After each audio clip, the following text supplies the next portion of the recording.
What's going on, everybody? Welcome back to another episode of the Passive Tree Podcast, a podcast dedicated to talking about life, Path of Exile 2, and everything in between. And today, on episode 25, we are joined by a fellow PoE creator, streamer, and yapper extraordinaire. Give a warm welcome to Jazzarus. How the heck are you doing? And welcome on, my friend. Hi, Blaze. Thank you so much for inviting me. This is awesome. I've been following the podcast for a while, and I am really grateful and excited to be here. Everything is awesome. Everything is great. And yes, let's do it, dude. Dude, thank you so much for coming on. I know it's kind of been a long time coming. But yeah, I wanted to start off the podcast with a little bit of a sentimental note because I wanted to tell you and the rest of the people listening that you were the first person that actually ever reacted to one of my YouTube videos. So I'm a super new content creator. I just started this year. I did a video that got a little bit of traction about talking about PoE 1 and PoE 2. And it was cool. I looked up my notifications and I saw, oh, yo, this guy, Jazzarus, had reacted to my video. And so I watched it and it was really entertaining. And then I've been following you ever since, man. Hey, dude, thank you so much. I didn't know I didn't know that I was the first one, but knowing it is awesome. I honestly feel cool, feel special about it. To be honest, it is cool because hey, dude, you are growing fast, and I will forever have the honor to be the first guy that reacted, right? And I remember the video. It was a video when you tried PoE one. And I feel a little bad about it because I remember that I hammered on that you didn't have as much of a good experience because you went solo self-found. And you are going to try it again solo self-found this league, right? I am sorry, dude. But hey, you know that I still try to be positive. I always am. And I was a little bit familiar with your thing because I still watch you off stream on my own time. At that point, I already knew your videos.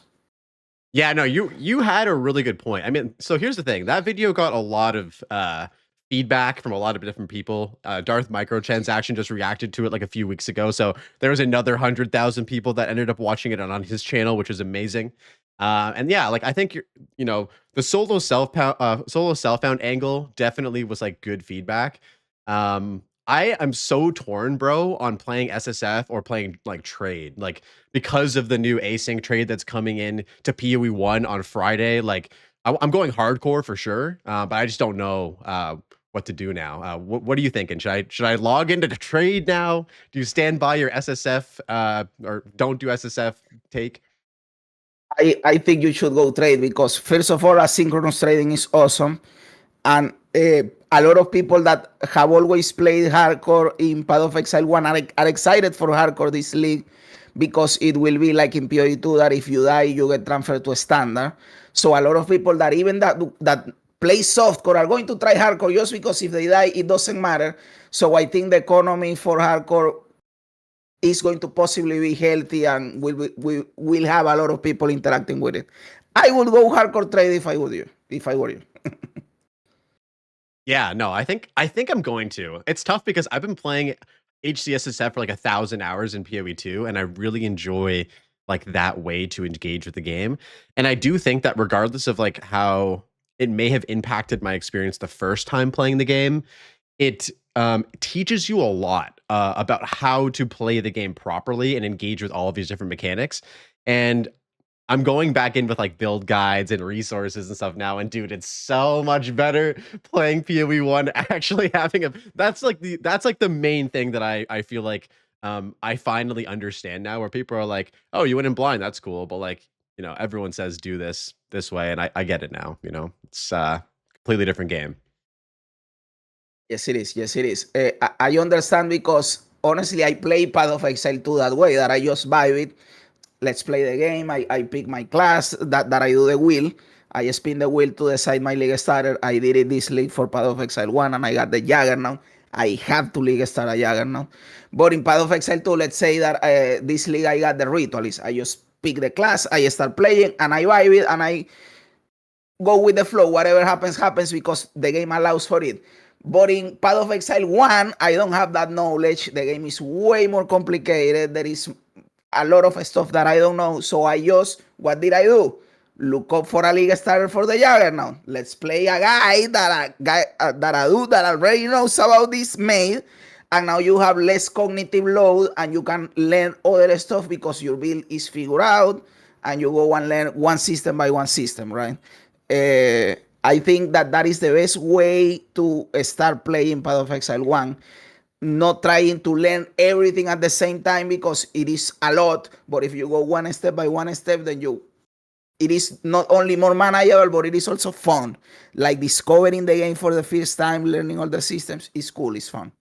I totally agree. Yeah, and it's bad. Like I can see why people thought that I followed a build guide because what happened was when I went into PoE 1 blind for the first time, the way that I selected my character was so I played in PoE 2, my first ever class as a warrior. And on that warrior, I used Sunder and I used Resonating Shield. So I used Resonating Shield, banging that fucking shield, breaking people's armor, and then slamming that Sunder for the crit that he used to do. It used to always crit on broken armor. And so when I went into PoE 1, I was like, yo, I'm going to go Marauder. That's basically warrior. And then I want to try Sunder to see the differences. Little did I know, Jazzarus, that Sunder is like a meta fucking leveling skill. And so I chuck that bitch in. I throw that bitch into my fucking armor, that skill gem, and it's just slapping everything. And I'm like, okay, like this feels amazing. And then everyone's like, are you sure you didn't look something up? I'm like, dude, I just fell into this skill because I wanted to see its differences between PoE 1 and PoE 2. And there are so many skills that just feel like better in PoE 1 than PoE 2. Sure. I totally get it, and I am sure because of all the other variables from your video that it is basically obvious you didn't follow a guide because it was like you set up to not follow guides but to do it your way, and it is not, Isabel. And yes, Sunder in PoE 1 feels so different. Like you don't have to do the whole winding up for 4 days to do the ability. Yeah. I also did Sunder, by the way, in my very first playthrough in Path of Exile 2. I did Rolling a Slam to break armor and Sunder to consume the broken armor. Yeah. And the Marauder in PoE 1, I when people ask me what class should they start as a beginner in Path of Exile 1, I recommend the Marauder because it is tanky, it hits hard, and it is straightforward. So it was a good choice too, in my opinion.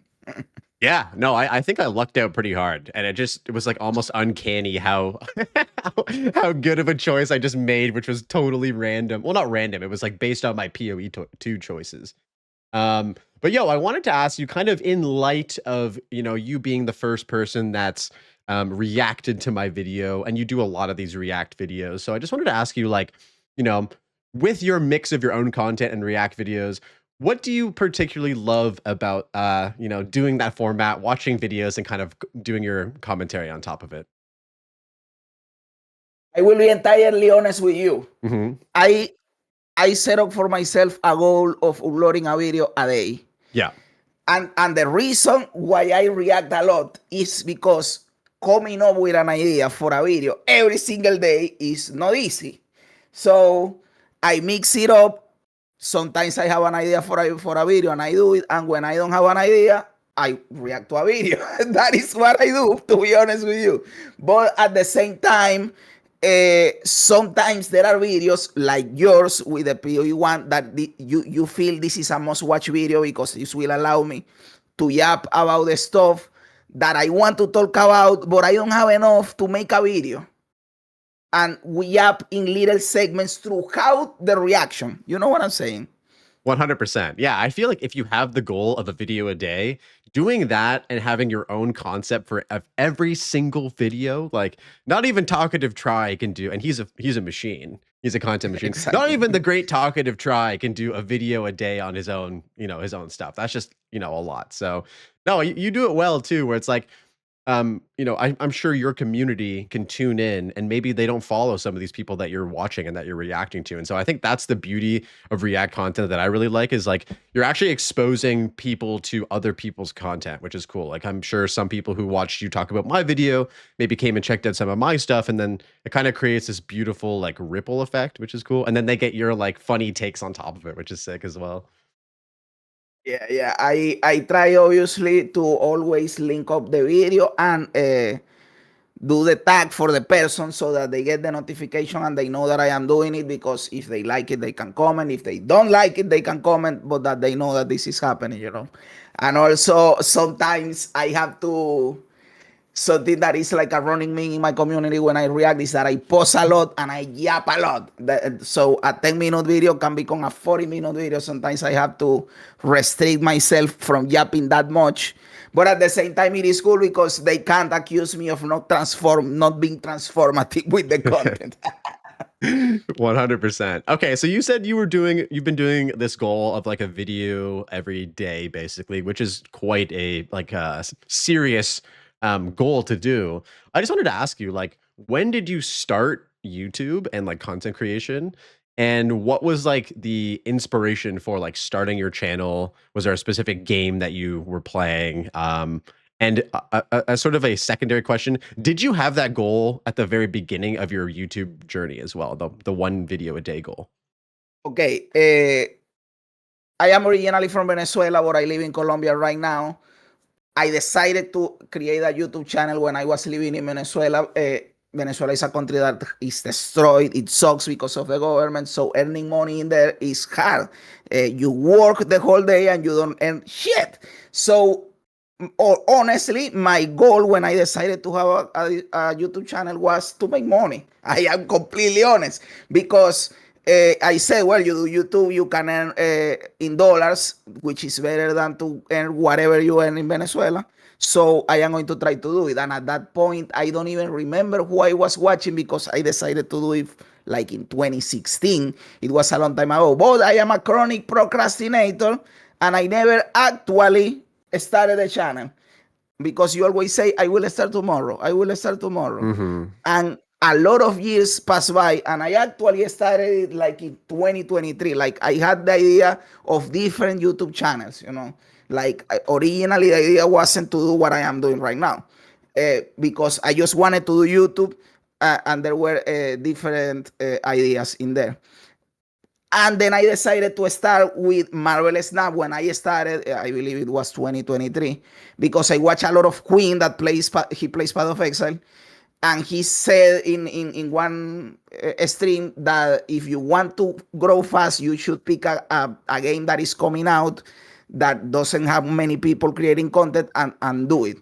And I have always played a lot of card games, and Marvel Snap was coming out. I had access to like the beta or something, and I said, well, this is my moment. And I started just like to not procrastinate more. That is basically what I said. This is the moment I have to stop procrastinating. Let's start with this, and then we will see what happens. And everything went fine for a time, but Marvel Snap is a gacha bullshit. The game is fun, but it has all this gacha monetization bullshit that I fucking hate. So I moved on, and I started playing. Well, I played on my own, but I started making content for WoW and Diablo 4. By playing Diablo 4, people always tell you Path of Exile is cool. And I had wanted to play Path of Exile for a long time, because since I play card games, I used to follow a Creeparian, and he plays Path of Exile since 2013, something like that. But the barrier of entry, you know how Path of Exile is. I always bounce back. And when they announce Path of Exile 2, I say, okay, this is my moment to go in it. And that is how I got into Path of Exile 2. I got in love with the game, and I completely changed my whole channel to be the Path of Exile. And regarding the one video a day, when I started creating content, I don't know if it is particularly because of my videos, but I didn't think I am going to upload one video a day. I was trying stuff out, and I realized that the first 24 hours is when I get traction. And if I don't upload for 2, 3, 4 days, the channel completely dies down for those days. And I just wanted to keep the engaging all the time, 24/7, and with one video a day, you accomplish that. Okay, that's super cool. So started with Marvel Snap, and I admire and appreciate the honesty about just like, yo, I want to make money. Like I need to make money. I know that a lot of creators have like the same story. Like I think I remember hearing Asmongold talk about that, where he was just like, yo, I need to like pay for my new teeth, and like I'm playing games, and here's a thing that I can do to make money, right? Like it is a thing. And you can kind of tell though that like aside from like obviously one of those goals being like, making some passive income and stuff like that, like I feel like you actually really love to make content too. Like there's no way you would do all of this without having like this passion for it as well. So I wanted to just also probably highlight that like I can see that you have a passion for it as well, which is pretty cool to see as well. I do. I like it. I like a lot engaging with the community, reading chat, talking with chat. Like in real life, I always been like, I am not that extroverted if I don't know people, but when I actually know people, then you have the clown that you have on videos, right? So my whole life I've been like that, like talking shit and yapping and trying to be funny or whatever. And yes, it is fun. I like it because this is a way of doing that without having to necessarily be in a social context and all of this bullshit. You just turn the camera and you yap and you do it, and you have people coming in the chat and talk about cool stuff, and it is fun. It is honestly fun. I sometimes think that I should be a just chatting streamer instead of being trying to do something else.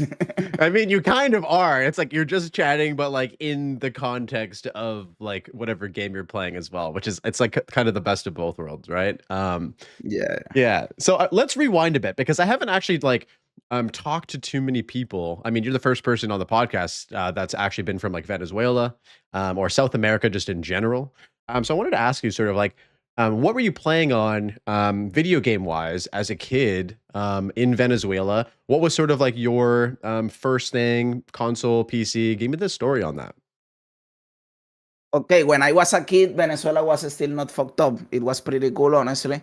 So I had a Nintendo, the NES, when I was a kid. I played a lot of the original Mario, Mortal Kombat 1, Galaxy, Star Force, which is not Star Fox. Star Force is a little.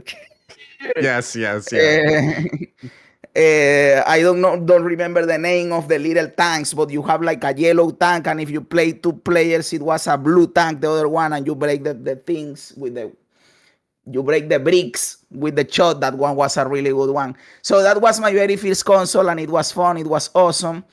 After that, I didn't have a Super Nintendo, which was the next one, but then my mom got me a PlayStation 1, and that was the one that actually changed my fucking life.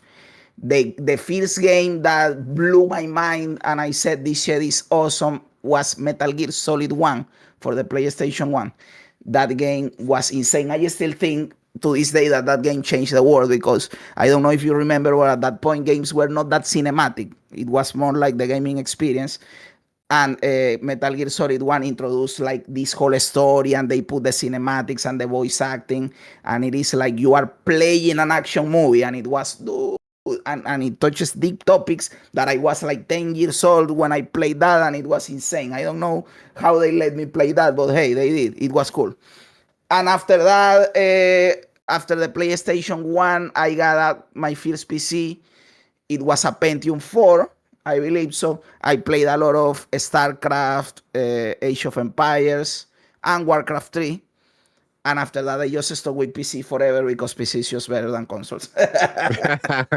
Yes, sir. Yo, it's crazy how many good like real-time strategy games there were back in the day. Like I was playing all the same shit too, like StarCraft, Warcraft 3, Age of Empires, Age of Mythology, like the list goes Yeah. on, right? Like there's so many bangers. And now I've talked about this on the podcast before, but it just feels like that genre is like basically standing over its grave right now because there hasn't been any like innovation or like new games that's come out for it, and it's just like I don't know, it's lost sort of the magic that it had when we were like kids. Why do you think that is? I think that for the gamer of today, the RTS genre is too much load on your brain. You have to be constantly going blank, blank, blank, blank. The keyboard, the mouse, the mind, the eyes. There is no break. And it is 10, 15, 20 minutes of just 100%. The cores on your brain are going 100% all the time, and people want to relax.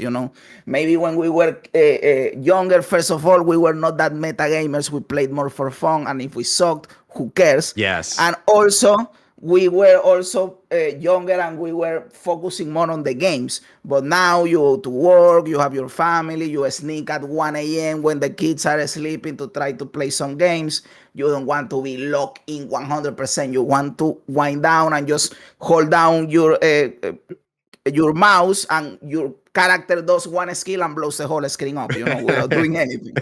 So I think that the RTS genre is just the people move forward. There are people that have tried to revive it. For example, there was a game recently called Stormgate, which is a pretty good game, but people don't want the genre anymore, dude. And I think it is because of that. Also, people like low key, people like team games like MOBAs like Dora or Counter Strike because they can blame other people. When you play 1v1 and you lose, you have no one to blame. People don't like that. If you are playing 5v5 and you lose, you can say that your team sucks and you don't want to assume responsibility. Oh yeah, I've been there. I've been in the trenches of those MOBA games, and it's funny because I think you're absolutely right. We've kind of shifted this like into this gaming ecosystem where everything's so like min-maxed all the time. And back in the day when we were kids, we were all dog shit. And so we were playing the game. We didn't have any YouTube videos to follow, build guides to follow, and we were just like, I'm gonna make a tank and send it across the map, and then I'm gonna see what happens. And that's basically how we engage with real-time strategy games. Of course, we improved over time and learned how to maybe do a few hotkeys and stuff like that, but it was a different vibe where like you weren't worried about what your APM was, what your build order was, what the other person's build order might be. Like there's a different kind of perspective that's changed. And we now find ourselves in a ecosystem, and this goes beyond RTS or MOBAs, or it goes into every game where we're so focused on what's efficient, what's optimized, and we kind of almost like sacrifice fun a little bit. It kind of feels like we're like, if you're not doing the most perfect strategies all the time, you're like bad and you're not playing the game right. What do you think about all that? I completely agree with you, man, and I feel it in Path of Exile 1 and Path of Exile 2, of course, because I like in all my games. Talking again back to what you are saying, I always have like playing after the prominence of the meta gaming online. I always like playing off meta stuff. Yes, I am a hipster. I don't want to play what everybody is playing. But there are like degrees of metaness, right? Sometimes you are playing off meta, but you are still very viable, and sometimes off meta just sucks, and that is what is happening in PoE2. But that is an entire different conversation. Talking about the meta gaming in general, I completely agree that the internet has brought to prominence meta gaming in everything. I understand that it is part of the human psychology. We have meta games for everything. Even chess has meta game. Basketball has a meta game, right? So it is obvious that this is going to happen, but gaming has turned a lot like that. And at this point, I think that the cat is out of the bag and we are never going back. This is just the future, and we have to accept it, because I understand it too. It is like, if I could be doing something better, why the fuck am I doing something worse? Like, am I stupid? you know? So I understand why people follow the meta game. And yes, I think it is going to continue to happen. As a developer, I think the only thing you can do is try to cycle it, so that not everything, not all the time, the number one thing is always the number one thing, and you cycle it so that people have different experiences throughout time. Yeah, absolutely. Yeah, I know. I've kind of fallen into a little bit of like a hipster trend myself for this particular league in 0.3, because this is the league, and we should preface in Path of Exile too. This was the league where I felt like I was actually ready and able to like actually make my own builds. And it is a lot easier to make your own builds in Path of Exile 2 right now, because there's like less ascendancies, less classes, less weapons and stuff like that, less skills as well. So it feels like the options that you have available to you are like way more minimal than Path of Exile 1. And there are like certain combinations of things. So but yeah, I feel like with that knowledge that I have now, I was able to make like a cool ice shot Deadeye build. That was like my build that I started off the league with. And it was super fun to just like play around. It was Deadeye, so it was like obviously still really, really fucking good, but it wasn't like lightning arrow and lightning rod. And it just, even having that sort of distinction between not using like the absolute craziness of that versus ice shot, it was just fun. And it kind of inspired me to like feel like trying all this other stuff that isn't necessarily top tier, but still, what can I do to push content with like off meta classes? And it is a new way to engage with the game that is fun. And I encourage, if you guys are listening to this and like are burning yourself out in PoE too quickly, try playing off meta builds, try playing ethical builds, like see how you do with like dog shit builds. And I guarantee it's a good time. I agree with that entirely. In fact, I did it this league because it is fun trying to figure out something, right? And by the way, fuck the die. All my homies hate the die. But for example, I did a strength stacking leech where I use the Iron Grasp body armor, the Crown of Ice helmet, and what this combo does is that the Iron Grasp makes it so that your projectiles and your spell damage, your strength scales your projectile damage and your spell damage, and then the Crown of Ice makes it so that your spell damage applies to attacks. Mm-hmm. And then I use the Molten Blast, which is an attack projectile, and you get all those benefits. I use a gem that, a timeless fuel gem that makes it so that strength gives you energy shield. And then I use in the tree, when you go to the left side to the warrior tree, there is a part where strength gives you accuracy. And then I anointed my amulet with the thing on the other side that gives you that accuracy, gives you attack speed. So strength was giving me energy shield, projectile, spell, attack speed, and accuracy. And I stacked over 1k strength, and it was fucking awesome. Yeah, that's cool. So hell yeah. All that to say that I didn't come up with that in one day. You go with it a little by little, and it is fun figuring out all those things. What else can I do? What else can I get from my strength? How can I get more strength? So figuring out your stuff is pretty fun. So I do encourage people, as you were saying, to go off meta to try to figure the own build. I understand that you can feel a little behind because you are not being as efficient and as fast as the guy that is doing the die. Maybe you can do your die and farm a little bit of currency, and then you try crazy stuff on an alt if you wish. So, but yes, going off meta is fun in its own way. You know you are handicapping yourself, but you also know that you are trying different stuff, and that is fun in its own way. Definitely. So speaking of off meta and doing things for fun in their own way, I tuned into your stream I think a few weeks ago, and you were doing hardcore solo Self-Found, and you were doing it on a punching character. And then, you know, a few weeks later, I saw a clip on IMEC or the Exiled Again stream of you like breaking your chair and shit. That was amazing. So yeah, tell me a little bit about your hardcore solo Self-Found journey, and you know, how all that made you feel. How was it? It was awesome, honestly. Playing that way makes you like the adrenaline is pumping because you can die at any moment, and if you die, you are done, right?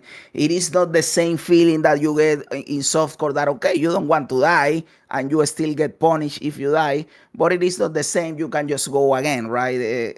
At the same point that you are. Maybe a little behind if you lost the map and you lost a little bit of experience, but you can just continue. With hardcore, the whole run is done.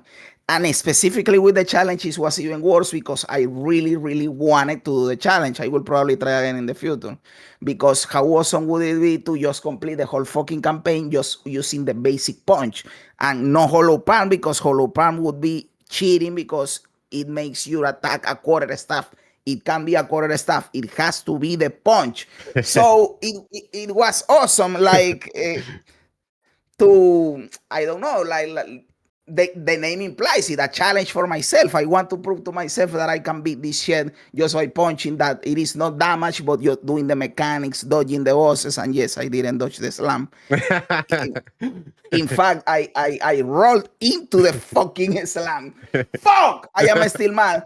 I didn't break my chair, by the way. The chair just broke because I am fat as fuck. But I didn't break it because I died. I have to clarify that. The chair was breaking a little by little throughout the days because I am fat. And that day with all the standing up and down, it got and I just had to fuck it, you know. Yeah. By the way, I died because okay, I dodged into the slam, but I wanted to dodge the other way, and I couldn't dodge that way because the two little motherfuckers were there and they didn't let me go through, and I went the other way. Also, rewatching the clip, I think I got confused because he went red, right? And I said, oh, he went red, he's going to slam. But he didn't do the slam right away. He did the one where he goes around and then slams. So I rolled at the wrong moment, basically, because I thought he was going to slam right away and he didn't. That I think also could have fucked me over. But it was honestly the journey there was still fun. You can go and watch my videos that I have for the challenge. I beat Count Geonor just punching him in the face. Yaman Ra just punching him in the face. And these are bosses that people get stuck at, like the first. Obviously, when you are good with the game, you just blast. But there are people that go in there and die 10, 15, 20 times to these bosses, and you do it hardcore solo self-found with only punch.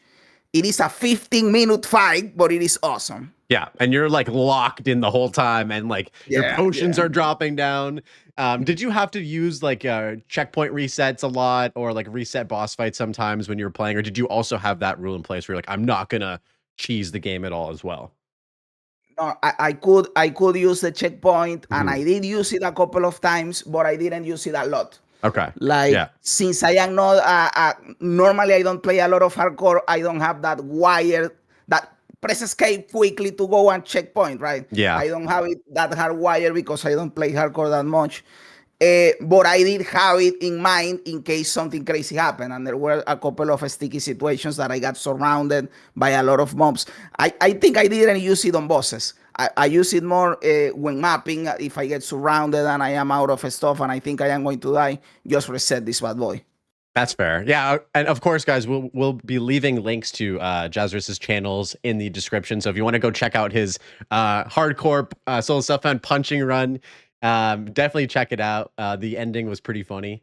So to kind of elaborate on the checkpoint skip stuff, and I've been talking about this on a few of the last episodes, but I'd love to hear your thoughts. Like, do you think that they should remove that from hardcore, or do you think that it is a fine thing to have for hardcore? What are your thoughts on that? Like, I don't think the majority of hardcore players would be mad if they remove it because they are, well, you are a hardcore player. You want the hardcore experience. But at the same time, I think it is fine if it is there. I don't think. I know that Forsen was mocking Queen because of using it. That was a whole thing. Yeah. And then Queen did the Forsen wrong, which is no escape allowed. I don't think it is a big deal, dude. You need something because of exactly what happened to Forsen. You are sprinting, a mob knocks you down, and you are done. Your hardcore run is over. Nah, man, that is fucked up. You need a way to get out of there. 100%. Yeah, no, I know what you mean. Like, would I be mad if they took it out? No. Do I like having pause in the game? Absolutely. Like, you're playing hardcore or softcore, having pause is an incredible feature. Your dog's barking at the door, you need to go see who's there. Like, pause. It's beautiful. It feels a little cheesy sometimes, absolutely, but like that cheesiness is like a mechanic that exists, and it's a tool in your like hardcore toolkit, and it is something you have to exercise and get better at. Like, as you just mentioned, when you start playing hardcore, your body and your body isn't used to like moving your hand to escape quickly when you like are like in an oh fuck moment, and so you have to develop that muscle memory, you know what I mean, to even be able to do that. But yeah, and it's a thing that people have been doing from PoE 1, like where like you have a logout macro and you just hit that as soon as you get into like a dicey situation. Like, it's been a thing for a while, and I wouldn't be mad if it was gone, but I'm kind of happy that it's here because I'm going to use it. Also, there is the difference between, of course, pause is awesome, just being able to pause, but also maybe you can pause, but you can't respawn at checkpoint, or I don't know. But I think it is fine like it is. But these are like two separate things. There are people that don't want that. They are fine with you pausing, but not with you respawning. You know that you have to see what you are doing. But then it goes into the whole what happens if you close the game, because that is how they do it in PoE 1. They have a macro to completely close the game or to log out what happens then? You log in and you are back in the same place. There is more stuff to figure out in there, but I don't think it is fine like it is. Yeah, and at the end of the day, I think what happens is that there, and I'm guilty of this sometimes. I'm trying to do better, Jazzarus, is I play people who play like hardcore and hardcore solo self-found. There's a bit of like an elitist mentality, where you're like think you're better than softcore players, and I'm trying to advocate to not think like this, and I'm trying to do better at myself. But then there's this other whole separate ecosystem of hardcore players and like ultra hardcore players that are like, oh, if you're using the checkpoint reset on hardcore, you're fucking bad and all this type of shit. And it's like nobody wins in this whole situation. Like we all just need to accept, play the game whichever way you want to play, whatever game way you have fun playing. Who fucking cares at the end of the day? Thank you. It is a game, man. It is a game. And yes, we do want challenges to test ourselves. And yes, it is true. Playing hardcore is harder, but at the same time, we have to remember that we are doing it for fun, right? And again, I did the challenge with the punch because it is hard, and I wanted to prove to myself that I could do it. And I didn't do it, but I will eventually. We need But at season the 2 same of the punch time, challenge. yeah, yeah. At the same time, it is fun doing it. And I did it because I wanted to have fun. And I am not going to say, oh, you are playing hardcore solo self-found using a weapon. You suck. You shouldn't be using a weapon. It is like, it is just You play should the game say and it that. is You fun. should say that. Go into people's channels and say that. Okay, so let's rewind a little bit. I wanted to talk to you just about action RPGs in general. So you mentioned that you kind of transitioned from Marvel Snap to playing like Diablo 4 and stuff like that. Did you ever end up trying any ARPGs before like D4, like maybe Diablo 2 or stuff like that when you were a kid? Yeah, yeah. I played Diablo 2 a lot when I was a kid. Well, a teenager. And I played a little bit of Diablo 3. I didn't play Diablo 3 Endgame. I only went through the campaign. But that was basically my experience with it. Oh, I played a lot of Torchlight 1 and Torchlight 2. Hmm. I didn't play Torchlight 3, and I haven't played Infinite, which is the one that is right now. It is too anime for me. And yes, I like anime, I have manga, but I don't know why I don't like anime in my fucking games, dude. I think it is fucked up. So I don't like, I haven't played Torchlight Infinite because of that. But Hmm. Torchlight 2 is fucking awesome, dude. Torchlight 2 is awesome. So those were the RPGs that I played before, and I like them a lot. Obviously, Diablo 2 is like the best one out of them. You always remember that one. It is also similar to how I talked about Metal Gear Solid earlier. Diablo 2 was that experience too.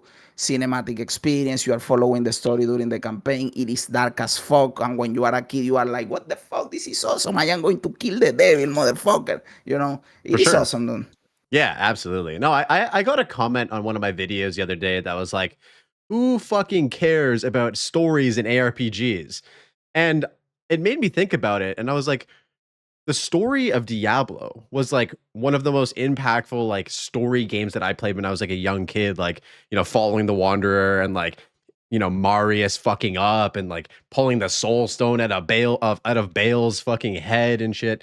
And I was like, man, like the story of an RPG can be really impactful for people on a first time playthrough. Like you kind of want to experience that. And I really love how after you play the first playthrough and experience the story, then you can skip everything and just get to the blasting, get to the item hunting and stuff like that. But I do think that a story is pretty impactful. What do you think are some other like ARPGs that have like really good stories? Like, do you think that PoE 2 has a good story compared to D2? I sometimes go back and forth with my own community because of this, because I always say, okay, Path of Exile is a better game right now. Okay, we agree with that. But I still think the lore in Diablo is better. I just like the angels versus demon aesthetic, maybe topic, theme, whatever. I like that more than whatever is going on in Path of Exile. That being said, Path of Exile 2 story is really fucking good. When you don't think about all the world building or universe, but just think self-contained in the campaign, Path of Exile 2 campaign is really fucking good. I love it. So Diablo 4 campaign is pretty good, but it has a lot of plot holes. I even have videos talking about the plot holes that are Mhm. in the Diablo 4 campaign. In the PoE 2 campaign, there is also one plot hole, which is the Third Halani Gate. You can look it up. They shouldn't, the caravan shouldn't have gone through the Halani Gate because the thing was broken. And then you decide how the fuck did the caravan go through. But okay, it doesn't matter. In Diablo 4, there are several plot holes. So yes, in whole the lore, I like the Diablo lore more, but self-contained in the campaign in the game, I like the Path of Exile 2 more. Now the Path of Exile 1 campaign sucks dick in my opinion. I don't like it at all, and I blast through it. In Path of Exile 2, I went even through all the dialogue lines with all the characters because it is fucking awesome. And they did something awesome this patch in 0.3, which is uh, it only happens in Act 4, but I hope they go back and they do it in the previous acts, which is that now your character talks with the NPCs. So depending on your class and ascendancy, your character says different things. So it also spices it up depending with every playthrough, your character says something different, and that is fucking cool. That is super cool. No, I totally agree. There is something about the Diablo. It's like the quintessential good versus evil. It's a story that's been told time and time again. That we got hell, we got heaven, we got us in the middle, and we're kind of in this like, this classic battleground of like, God, angels and demons and all this type of shit. Like everybody knows that story, and that's why I feel like the Diablo lore, the Diablo story, just hits so hard for people. It's because we're just so familiar with that. And not to say that like it doesn't compare to Path of Exile at all, but we just don't have that familiarity as much. Like, of course, there is still good and evil and stuff like that in Path of Exile, but it's not as relatable as the classic angels and demons type stuff as well. Yeah, yeah. And originally it was more black and white. That is another fault that Diablo 4 has, that they try to uh, make it more of a gray scale with, oh, maybe Lilith is good, maybe Inarius is bad. But originally in Diablo 2, it was like, these are fucking demons, they suck, we have to kill them, and that is it. And that was cool. It was simple. Yeah, for sure. And then all of the characters along the way kind of just like accentuated that story. I think Marius is like one of the more like obviously most interesting characters because you're kind of following his journey, and like it kind of showcases that like mortals and humans can have such a huge impact on the actual like outcome of this battle between angels and demons, which is cool. And then yeah, Diablo 4, it was kind of like they tried to switch up the formula a little bit. I still think that the campaign in Diablo 4 was probably its best like feature. But yeah, I don't think that many have come close to the Diablo 2 one. And I think it could be nostalgia. It could be that it's just simply awesome and stands the test of time. Who knows? Uh, I think it is both things. I think that nostalgia plays a role, but after you play it again, for example, with Resurrected, that they did all the cinematics again, it was Beautiful. awesome, man. Like it is still, you feel it, like, and it is dark, it is heavy. I love it when Marius does the storm, and uh, Tyrell says to him, "Fool! You Yeah. don't know what you have put in motion today." That was fucking awesome, dude. Yeah. 100%. So I think it is. I think Diablo 2 has probably the best campaign in any ARPG so far, and followed by Path of Exile 2 and Diablo 4 probably. I think Diablo 3 sucks dick. The campaign sucks. The only cool thing about Diablo 3 is that you go to heaven, but everything else sucks. Uh, and I don't even know what the fuck is going on in PoE 1. I know a little bit, but not a lot. PoE 1 campaign has only two cool moments: when you fight Malachi in Act 4 and when you fight Kitava in Act 10. Outside of that, I don't care. Those boss fights are pretty badass. But yeah, no, I know Yeah, what you mean. yeah. Diablo 3 was like, it was bad because we had waited so long to play Diablo 3. Like it was like a 10-year gap. It's always like a 10-year gap between Diablo games. So we probably won't see Diablo 5 until like 2033 or some shit like that. But you wait 10 years after playing Diablo 2, and then you get this storyline. And in Act 1, this like butterfly kills Deckard Cain, and you're like, oh, like that's what we're doing. Okay. Okay, you guys better make up for this in the future acts. Spoiler alert, they don't make up They for didn't. this. Yeah. Yeah. It's fucked up, dude. It's fucked up. Um, And something that I wanted them to do more in Diablo 4 that they are not doing it is that the Arcane was like important in Diablo 2, right? So in Diablo 4, you want Lorath, the new guy, to be like your deck Arcane. And for a little bit, he was. But then he disappears and you are with no deck Arcane. What the fuck, Blizzard? Give Lorath his place. yeah. So as sort of a follow-up, I don't want to talk too much about Diablo, but I would like to ask you sort of like, so obviously we're all familiar with like the D4 bad meme, which kind of has started and been a thing about Diablo 4 for a long time. I don't necessarily agree with this, but it is something of a stigma about the game. And I did ask Slager about this, and I'm curious about your take. Like, do you think that Diablo 4 can be salvaged to the point where like the D4 bad meme just gets thrown out the window and it's actually D4 good? Or do you think that they've gone too far and that it's like beyond repair? I'll be honest. I am a Diablo 4 enjoyer. I like the game. And I've been saying for a while that I do think, I am optimistic. I do think the game can be salvaged. But it can't be salvaged to recover from D4 bad. D4 bad is here to stay. Nobody's ever going to forget the D4 bad meme. This is going to be here forever. But the game can be good enough to enjoy it, you know. That is what I think. I follow all the changes that, for example, they are right now in the Season 11 PTR, and the changes are good. But these changes are not enough to make D4 good. They make the game better, for sure.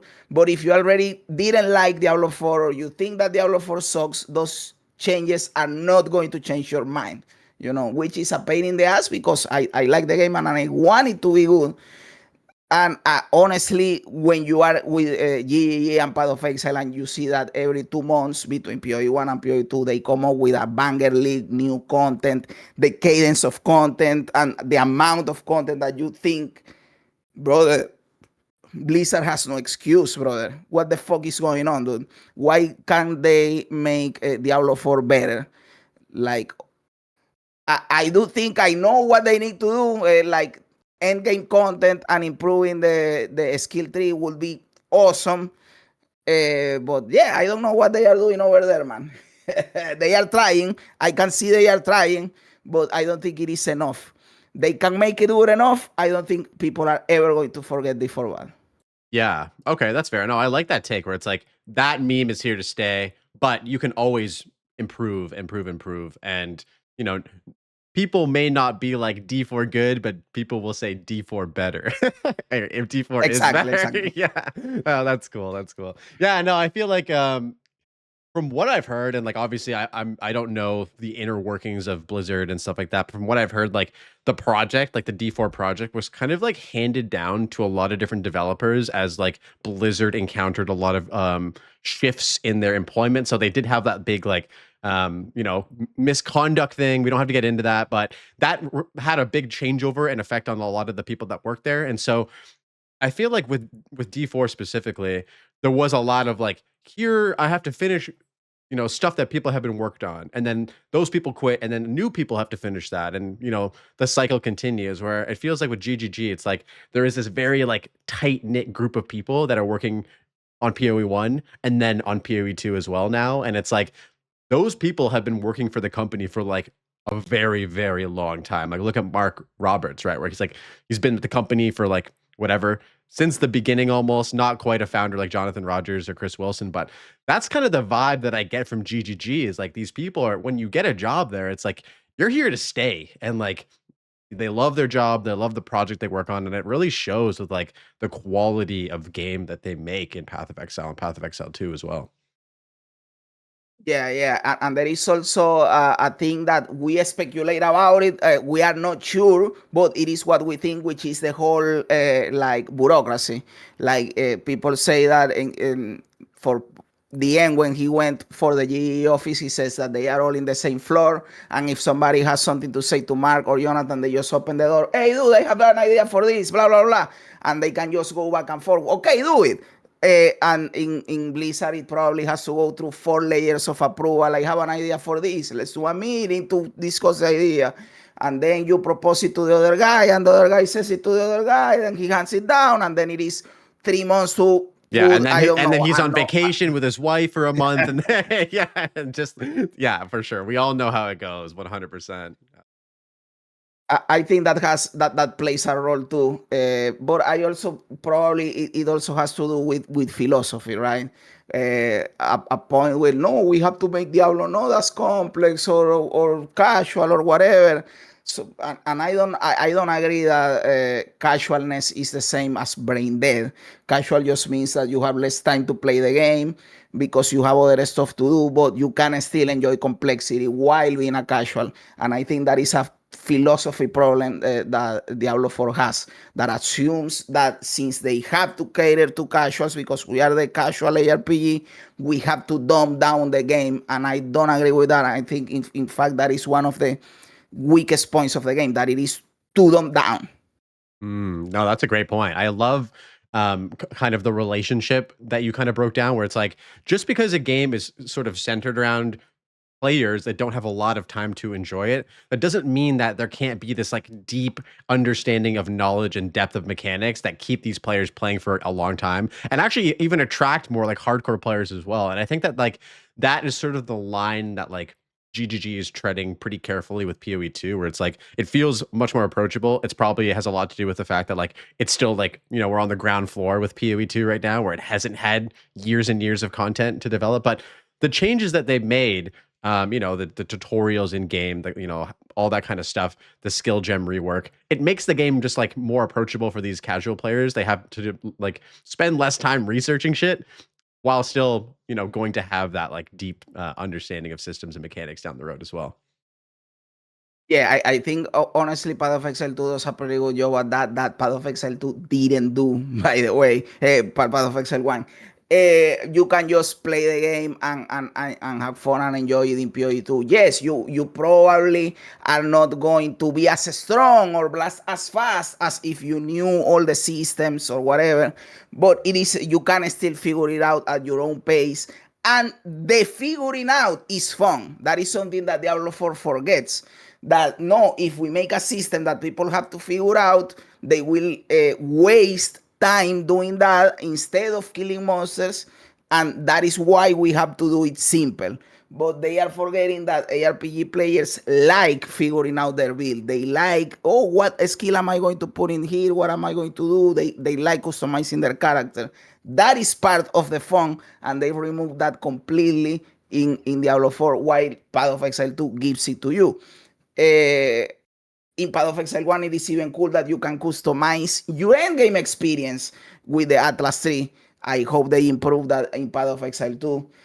While there is also it is also true that Path of Exile has stuff that it is not casual friendly, in my opinion, like removing experience when you die. That's a regression of you. I know you don't care because if you die, you lose your character hardcore. But in softcore, if you die, you lose experience, and that is not casual friendly. But still, I think they are doing a good job in Path of Exile 2 in relation to complexity and casualness, and still also chasing an objective, because that is also a problem that Diablo 4 has. In Diablo 4, you clear the whole league or season in 3 days because there is nothing to chase. In Path of Exile, you could say, for example, I always chase completing the content, right? Killing Urban Arbiter, killing all the content in the Breach Expedition, getting all my points, right? Chasing this, it is a 2 week, 3 week, 4 weeks, depending on how much time you play chasing of something, but it is still attainable, right? And I think that is cool.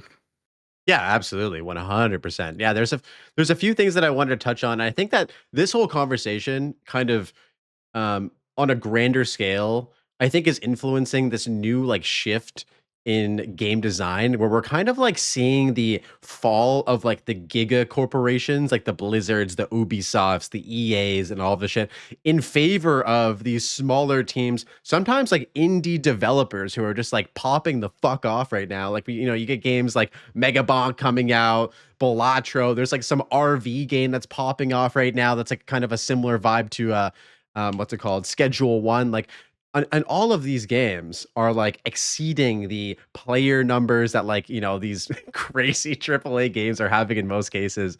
And it's just cool to see that like we've gone almost full circle now with game design and game creation, where we started with small companies making really passionate games, passionate teams with passionate games, grew to these giga corporations where now it takes a month to make one change in a game.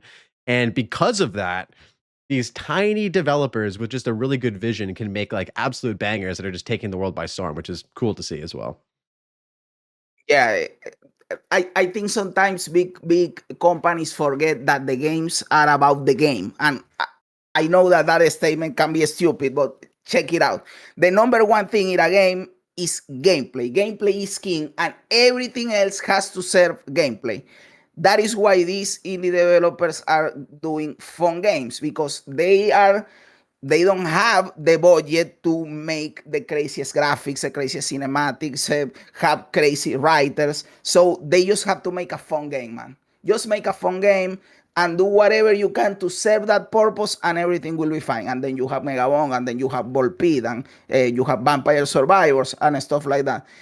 And instead, you go to you mentioned, for example, Assassin's Creed. I don't know, and yes, the game is good, but they are focusing on that. If you step in water, the water does whatever the fuck. Nobody cares, man. Nobody's looking at that when they are playing the game. It is cool, but it is better if the game is good, and then on top of that, you get the water. Not that the point is that the water splashes. Nobody gives a fuck about that, man. So I think that big companies are focusing too much on bullshit instead of focusing on what gamers actually care about. And when I mean bullshit, I also mean stupid stories that nobody cares, focusing on technical aspects that nobody cares, focusing on bad monetization that players hate, and stuff like that. And while indie developers don't have all this bureaucracy, and they just do what the player wants, which is cool gameplay.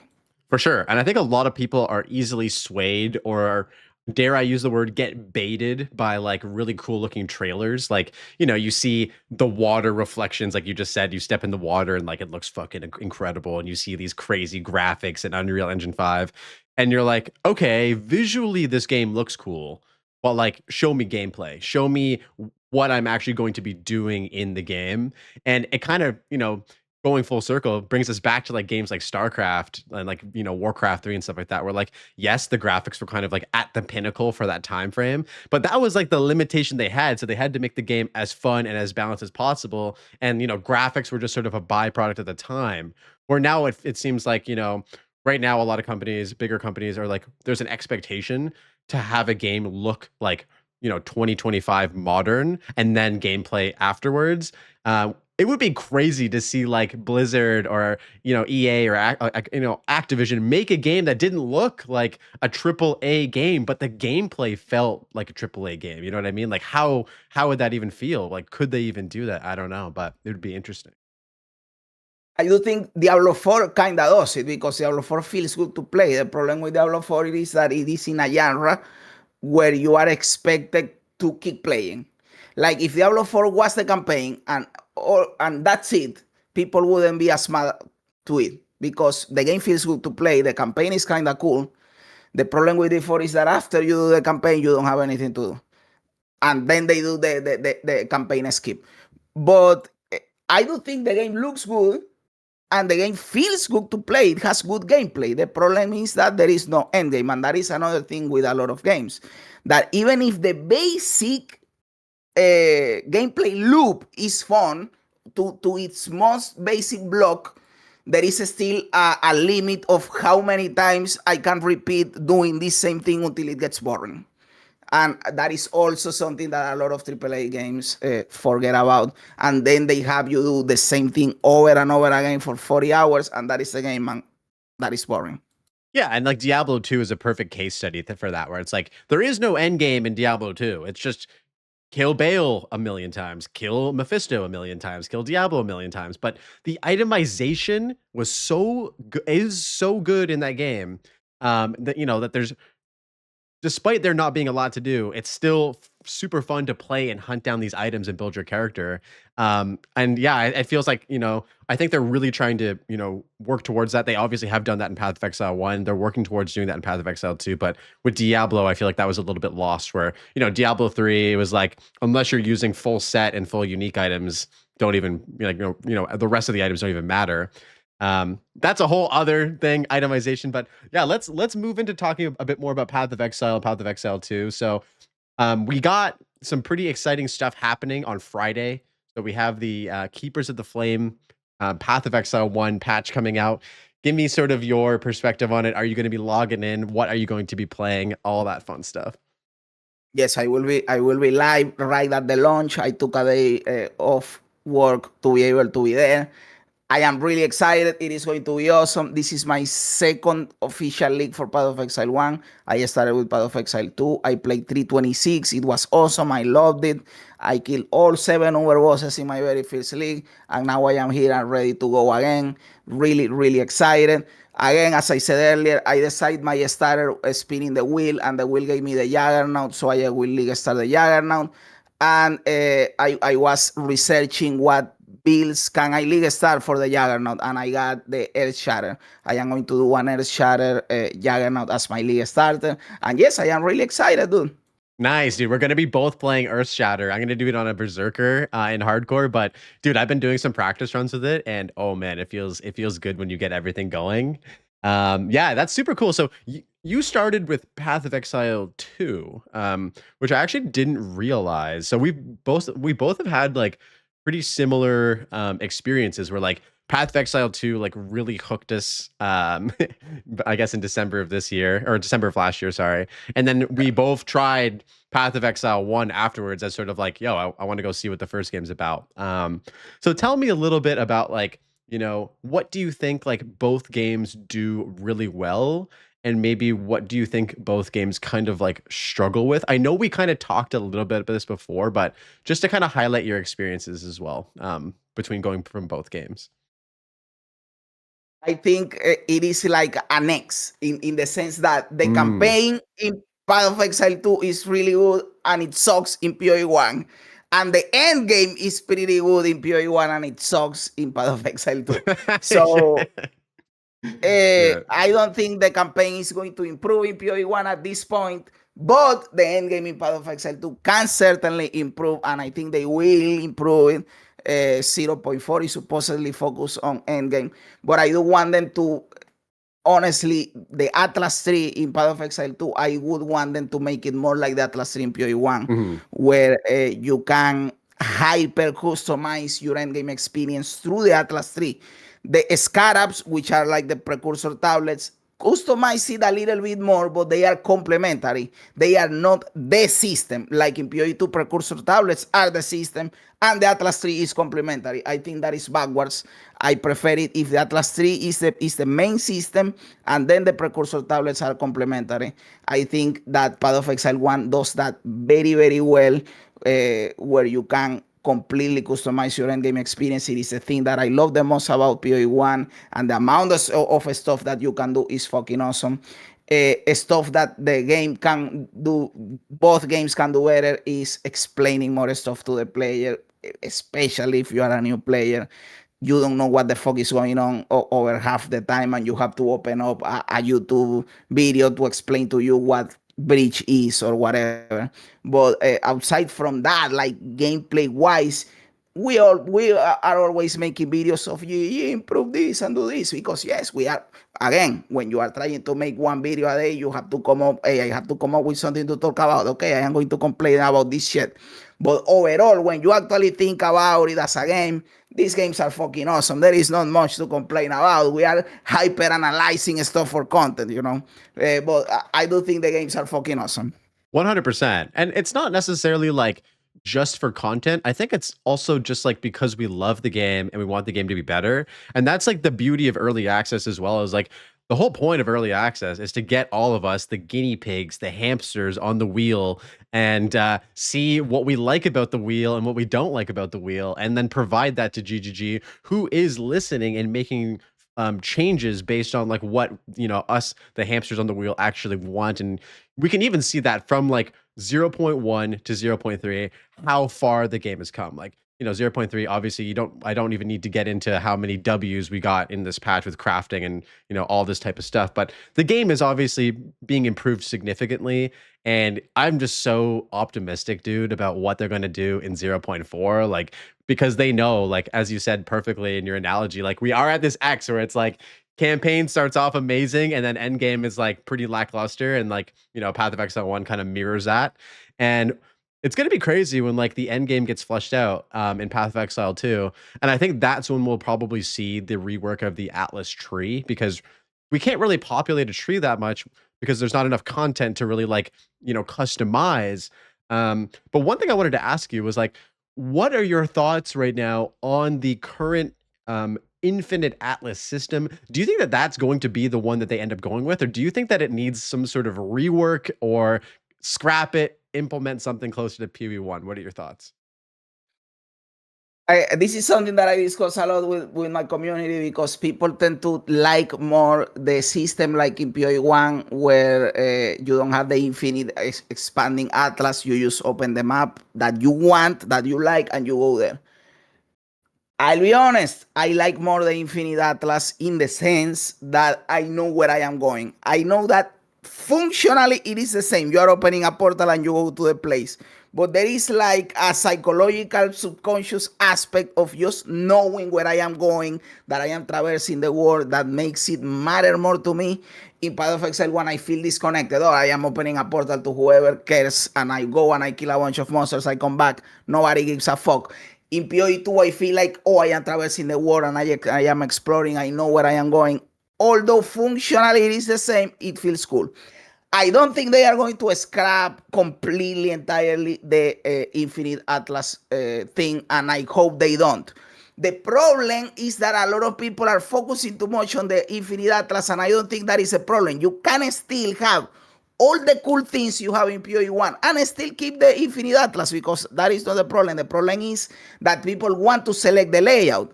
Give people ways of selecting the layout. Maybe a terraforming orb, you apply it to the thing and it transforms into something else. Maybe it depends on the biome, and you have a range of layouts depending on the biome. I don't know. People want to be able to connect two dots to maps that are disconnected. Give people ways of doing that. Like, people are not entirely intrinsically against the concept of the Infinite Atlas, but they are against the concept of not being able to personalize their endgame experience.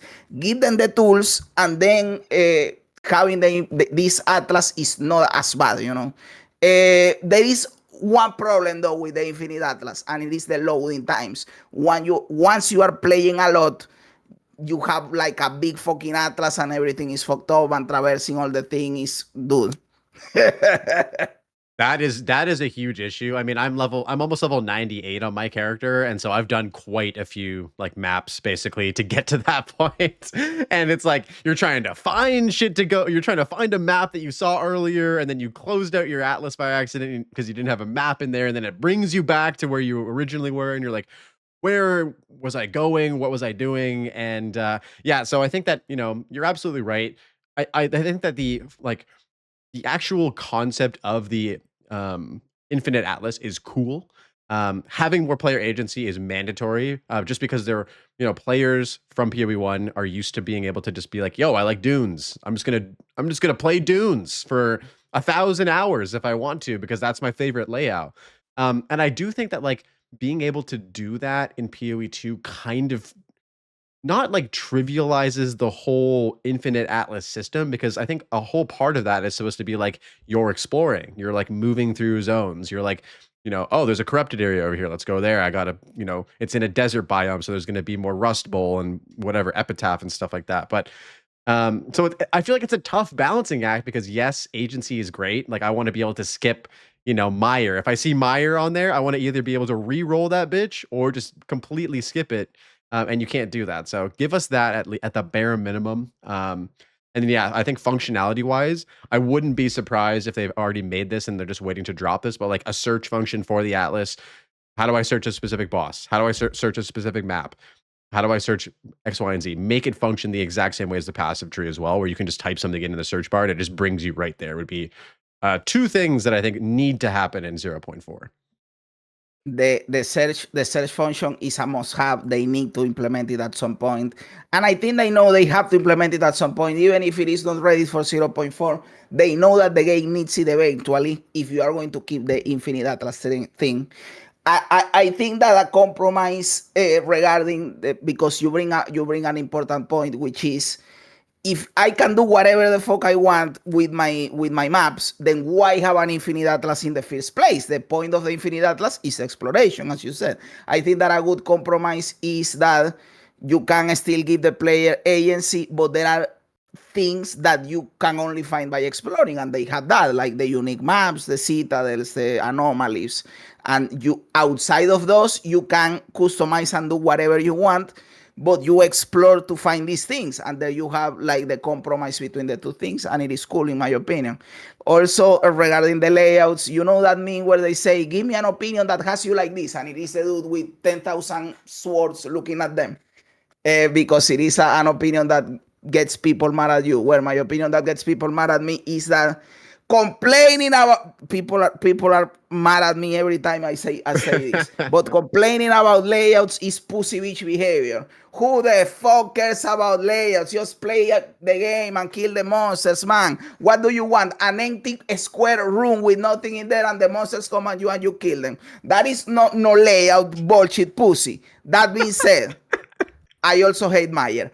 Fuck Meyer. All my homies hate Meyer. Yeah, delete Meyer from the game, man. That sucks. Me, that I think that complaining about layouts is pussy bitch behavior, I am complaining about that layout. Imagine that. It's funny that you mentioned that, because unironically, I feel like if all maps were just giant squares or circles with content in it and nothing else, it was just like an empty square with like shit in it, I bet you there's a large portion of people that'd be like, "That's fucking awesome! I just go in there and I do the shit, and then I leave, and that's great. I don't have to use a checkpoint. I When can you just actually think about it, it is boring, man. yeah." And I think that they need to find a better balance. Like, another issue that I think doesn't get talked about enough in terms of like layouts and mapping. And I am a complainer of this stuff because I play certain builds, and what I'm about to say is kind of a thing that doesn't get talked about a lot, where like layouts basically support or grief your build. So there are certain like layouts that are better for if you're playing Deadeye. There's certain build layouts that are better for if you're playing Warrior. Like, based on or whatever skills you're using, there are more favorable layouts. One thing that sucks for the build that I'm playing, which is like Falling Thunder Invoker, is that the projectiles that Falling Thunder creates aren't like true projectiles, so they don't fly over like the rocks and the fucking trees and all that shit. So when I'm playing maps with a bunch of rocks and trees and fucking little pockets of water and stuff like that, all my projectiles just stop at those locations. And it makes you realize like how much clutter there is on a lot of these maps. I do like how they have like winding passageways in some areas and like different open areas. I do think though that like they could tailor down the clutter in some of these maps, because there is just like, when shit's popping off and you have a breach open and there's an abyss and you can't see anything, and then your character's stuck because it's like running into a rock and you can't see. It's like, I think that's maybe this is just a bigger visual clarity issue, but the clutter is a problem for me personally. No, I agree completely. That is, in fact, one of the number one complaints that I see in comments in my videos, when I am stream, even when I watch other videos or Reddit threads. People are not only the layouts and the clutter because of the layout, but also as you say, the bigger issue regarding screen clutter, and you don't see what. Sometimes you get killed by something in the ground that you weren't able to see because there is too much green shade in the screen, or the delirium fog is also hiding it, and it is fogged. So you have to decide if you are going to have a bunch of things in the map that fuck me over, then you have to reduce the screen clutter. And if you are going to have all this screen clutter, then you need to have less stuff in the map layout that fucks me over.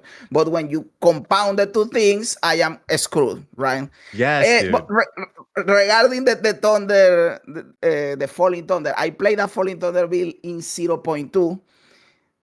And I liked that the Falling Thunder interacts with walls because I think it was a Ricochet You have to. You have support to use gem it. and Yeah. makes it up. Boom, boom, boom, boom, boom. And when you are in a tight hallway, the Falling Thunder bounces 100 times and you kill everything, and it was cool. That is definitely cool for sure. No, I think that Ricochet makes it usable. If there wasn't that support gem, it would just feel bad if like you just hit the walls and it just stopped moving. But yeah, no, I love that analogy where it's like they kind of have both. It was like they planned for there to be less visual clutter with like degens and like shit happening on screen. So they included all of these cool visual things in maps, like, the broken down wagons and stuff that adds sort of to the vibe of these maps. But in reality, now we just have a bunch of shit in the maps that make us unable to move and use our skills properly, on top of also not being able to see what's happening. And so, yeah, I think they kind of have to make a choice. And it is interesting going from playing a lot of PoE 1 these last few days to going back and playing PoE 2. And like it really feels like they're both at a state where like you can't really see what's happening in both cases, which is definitely something that they didn't want for PoE 2. So we'll see. Do you think they're going to dial it back in 0.4? What do you think? I hope that I laid back in PoE2. In fact, there was a lot of conversation about this recently. I don't know if you watched that of Meta Michael video talking about this. Because, yes, he basically said, Jonathan, in an interview, I am pretty sure I reacted to it on my channel. I don't remember the video. But he said on an interview that one of the points of Path of Exile 2 was being able to tell what is going on in the screen. Because when you are playing Path of Exile 1, if you are not a Path of Exile 1 player, you don't know what the fuck is going on. Hell, even being a Path of Exile 1 player, you don't know what the fuck is going on.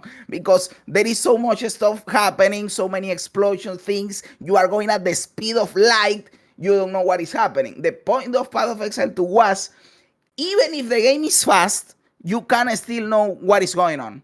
But we came to a point in 0.3 where we don't know again, we don't know what is going on. There are 10,000 things happening. The speed is crazy. The screen clutter is insane. And if you show someone playing the end game in Path of Exile 2 going fast to a new player and you invite them to play, hey, do you want to play this game? Fuck no, I don't know what that is going. If you show them footage of fighting Count Gion or in Act 1, then they say, oh, that game looks cool, I want to play that. But clearing a map level 95 at the speed of light, nobody wants to play that. After you are a PoE player, yes. But for a new player, they don't know what the fuck that is. It's funny because I feel like they nailed like, and I talked about this with Offmod and Michael in our like IRL podcast, where we actually had such an awesome opportunity to like meet up. It was the first ever IRL podcast episode. So shout out to the homie Offmod and Michael. He does awesome videos. And we talked about like, is meaningful combat dead? And I think we both kind of came to the like conclusion that the campaign is, their vision, or what we thought was the closest thing to the vision for Path of Exile 2, where it's like you're engaging with boss mechanics. You're like, fighting less dense, monster zones where like there's not as many like massive groups of monsters. And it feels like meaningful combat is alive and well in the campaign, especially if you're playing it through the first time. Like that's my favorite run, right? Where like you're in hardcore SSF, you have nothing to your fucking name, not even a transmute orb, and you're like fighting for your life in Clearfell against like the wolves. And like it feels like that is like a completely different game than, when you're level 98 in maps and you're just like, yeah, you can't see shit. So I hope that they can sort of like, I don't even know what the option is, because it almost seems like that's just how it gets at some point. And when you have, we barely have that much league content to begin with in the end game. Like I can only imagine when we have, all of the other shit that's going to come over from PoE 1 into PoE 2. Like, do you think that they can still achieve this like visual clarity and, all that kind of stuff? Yeah. I do think they can definitely do it, because I think they are not that far away. You already said it. They have nailed down the campaign. The campaign right now, even up until the interludes, it feels fine. The problem starts arriving when you are in the end game, right? And I do understand that we want that power fantasy of getting stronger. And I do think that is what Path of Exile is trying to achieve. They don't want you to still be doing level 10 things at level 90. They want you to feel stronger and that you are doing crazy stuff, which is awesome. So the problem is that the exponential in the higher part is getting too crazy. But at the same time, why I think they can reel it down, because the map bosses after 031, where they put a map boss in every map, it feels great again. These map bosses, after you have all your Atlas points, buffing the bosses, and if you find a boss that is the special powerful boss, these bosses feel meaningful again. Mhm. You have to dodge the mechanics. You have to fight. Well, I don't know how the crazy builds are doing, but for my builds, I have to fight these dudes. And it feels cool again fighting these bosses. The part that is kind of sucky is the actual clearing of the map. So if they improve the clearing of the map by lowering the speed of your actual build, which I know people don't like to get nerfed, but man, going at the speed of light is not the way. We have to get nerfed.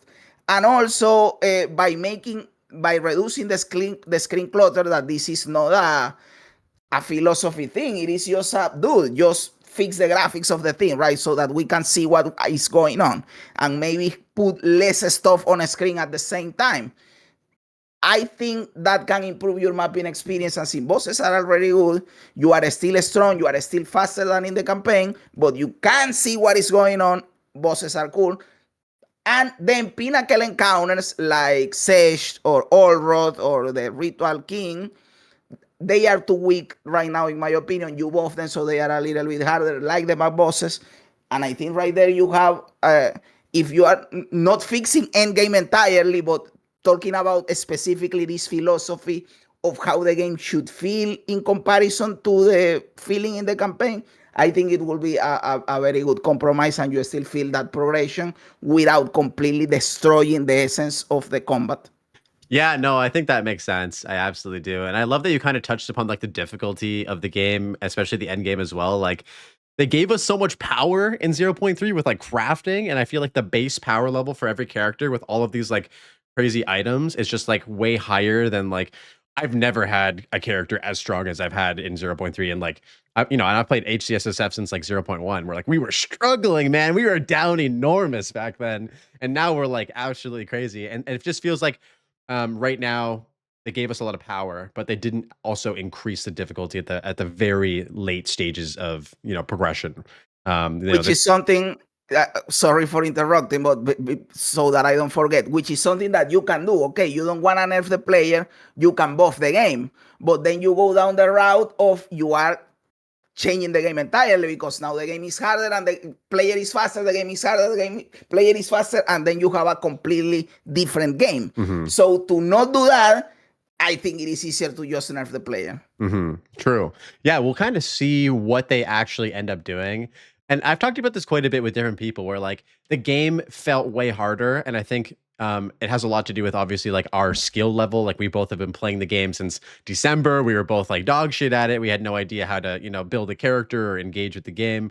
But the game was also harder, like by design as well, because there was less currency. The monsters were tougher. They had more HP, blah, blah, blah, blah. And so I feel like as we've gotten better at the game and the game has given us more opportunity to increase our power, they've also changed it to make the game a bit easier as well.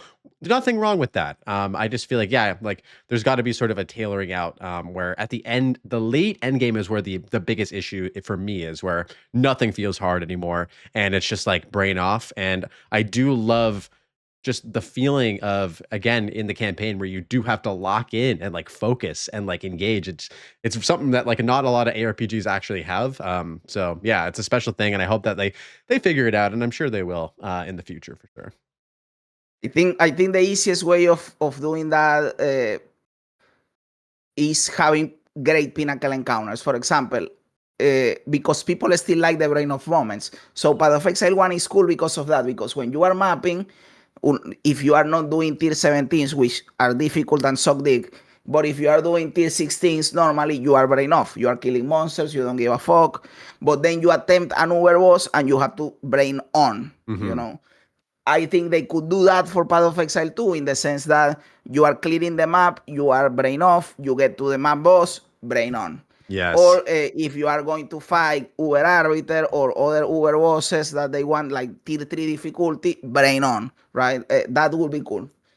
No, that's great. Yeah, I think that like, yeah, absolutely. We got to sort of find a better balance between these moments of like engagement with the brain, brain on and brain off, and it is something that I'm pretty optimistic that they're going to figure out. Like we're still at the end of the day in this game's infancy. Like we're only on like patch 0.3. Like we don't know what the game is going to look like in the next patch, let alone in 1.0. Like we got a long road ahead of us, and I'm just excited to be on this journey with you and with everybody else, just playing this fucking kick-ass game, man.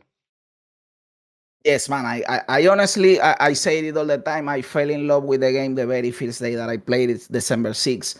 The game is a fucking masterpiece. It belongs in a museum. It has its problems, yes. But again, I am also very happy of being here in the journey of participating in the game. When you have to pay early access for a game that is going to be free, you always are thinking like, should I spend the money for this or should I wait? I am happy that I didn't wait and I got into it right away because it is really fucking good. So also I want to address that some people feel entitled in the way that, well, but I paid $30 for the game. The game should feel complete, or I can complain, or give me my money back, or whatever. We were talking earlier about how we played games when we were younger, right? And dude, when we were younger, we would. I remember me and my friends. We were asking, give me the possibility of being able to pay to be part of the beta. For example, my most played game is Dora 2. I remember that we were playing, all my friends, we were playing Dora 1. And when Dora 2 came out, it came out in a closed beta and there were very little keys available. We would have loved for the possibility of buying the beta key. You could do it in the black market, but let's talk about directly with the company, right? Like the possibility of buying the key to play. Now, since developers know that people wanted to do that, they are implementing this early access stuff, which is basically that. And now we don't like it either. So we are not happy if they do it, and we are not happy if they don't do it. Brother, I am happy that I could be able to pay to participate in what this is basically a beta, right? And we can give feedback and we can have fun and actively participate in the development of the game, even if in a small manner. Absolutely, man. Yeah, no, and the thing about GGG, and I glaze them all the time for this, is like you're not only paying for the game, but you're also paying to like get the equivalent value in microtransactions as well. So it's like you might as well like it's like you're going on the site to buy $30 worth of like microtransaction currency, but you're also getting a game that I've been able to spend, 1,000+ hours playing for $30. Like you don't get that type of value very often in today's gaming ecosystem. And so it's just like, yeah, it's a special company, it's a special game. I totally agree. And like I'm also super happy that we didn't have to wait. Imagine if we had to wait until December of next year to even lay our hands on this game, and then it still had all of these issues that we had to work through every step of the way. Like it's a no-brainer. Early access is the smartest decision for sure. Exactly. And when someone asks me, should I buy it? I say that because, yes, you should. Because what happens is that, okay, the game comes out free. You play it and you like it. You are still going to probably spend the $30 buying the stash tabs because you kind of need them, right? Mhm. So right now you can get the access for the same $30 and you get the stash tabs. It is like, just do it, 100%. It's a no-brainer, guys.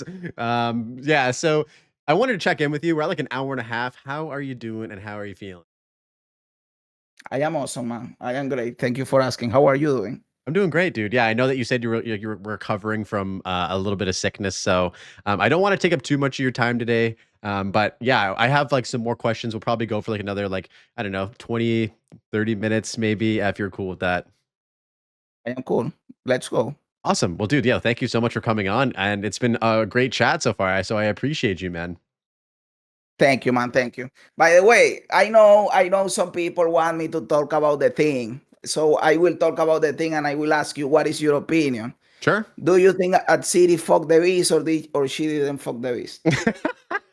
Dude, that's all you, bro. I'm not gonna lie, I haven't given any thought to this, but now that we think about this a bit more, there's probably a pretty high possibility that she did fuck the beast. I'm not gonna lie, bro. There you go. There I'm you not, go. That is the logical answer. That is yeah, the logical answer. 100%. Like we can never know unless GE comes out and say it if yes or no. But if we are in the probability spectrum, it is more likely that she did that she didn't, right? Yeah, like signs point to yes, but do you think that they'd actually like come out and say that that is a part of the story or what?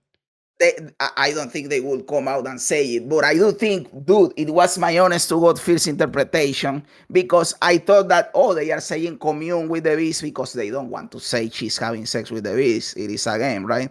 But they are using this ambiguous language to let us know, you know. So they don't need to clarify it further because that is the intention, that it is open to interpretation. But what if she has like a beast baby or something where it's like it's implying that that happened, but they're not. I don't know. Like, this is just going to go down a deep rabbit hole, man. But yeah, I think the very fact that we fight, well, I don't know if you did that fight, but you fight her in PoE1 and she's like a giant monster with 4 arms, 4 teeth, and she's red. Hmm. Brother, that implies she did something crazy with the beast and that changed her, right? Yeah, 100%. No, I'm happy. I'm happy you brought that up. I also, in terms of hottest takes, I just wanted to ask you if you had like any really hot takes for either game, and you'd like to share that. We can talk about like what are your hottest takes about both games right now. Well, in fact, of I have a lot of takes that people hate from me for the game. One is the one that I shared earlier, that complaining about layouts is pussy behavior. I also think that, brother, I had it. I was thinking about it and I forgot. Oh, I remember Okay. that I think that people hate me for this one. That I think that the sprinting mechanic in PoE2 should be disabled in boss fights. I don't like that you can sprint in boss fights because I think that the bosses were designed when they designed the bosses in PoE2, they didn't know they were going to do sprinting, so they didn't design them with a sprint in mind. And there are mechanics that are completely trivialized by Oh sprinting. my God, bro. Sprinting shouldn't be there in boss fights. I think sprinting should be disabled when in combat, and you should wait like I don't know 2, 3, 4 seconds to sprint after you are outside of combat.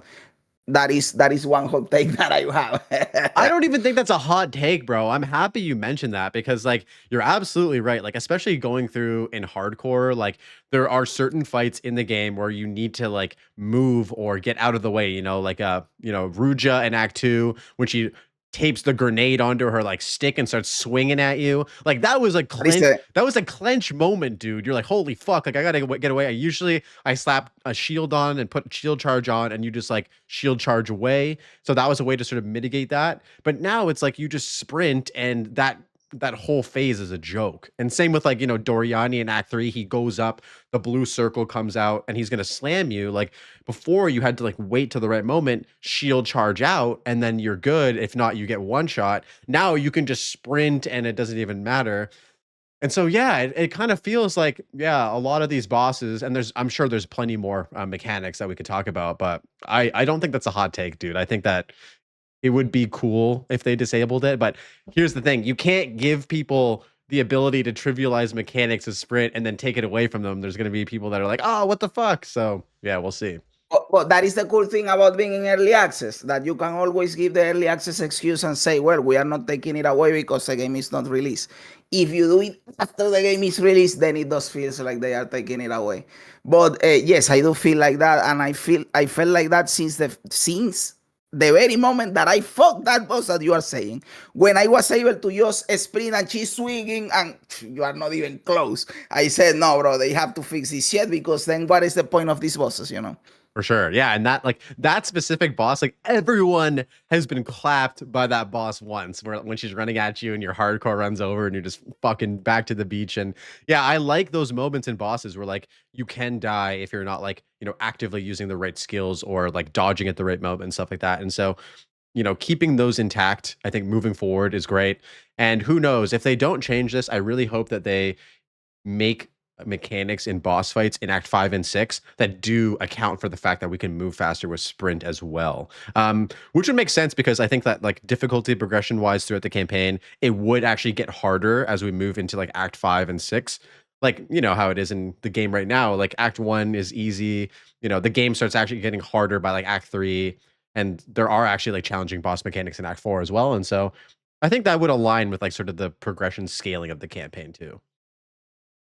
Talking about bosses mechanics, by the way, I love what they did in Act 4 with the prisoner, that you have to use the mechanic in the map itself to be Yes. able to destroy the boss.